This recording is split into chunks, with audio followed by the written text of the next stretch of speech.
nag-alis ng mga kasalanan ng sanlibutan. Maawat ka,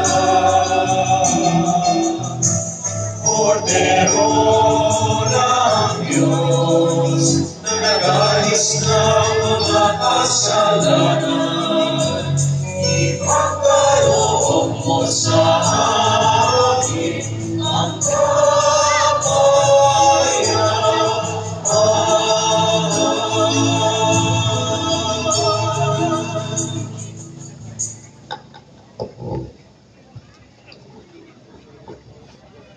narito si Jesus, ang mabuting pastor na nag-aalis ng mga kasalanan ng sanlibutan.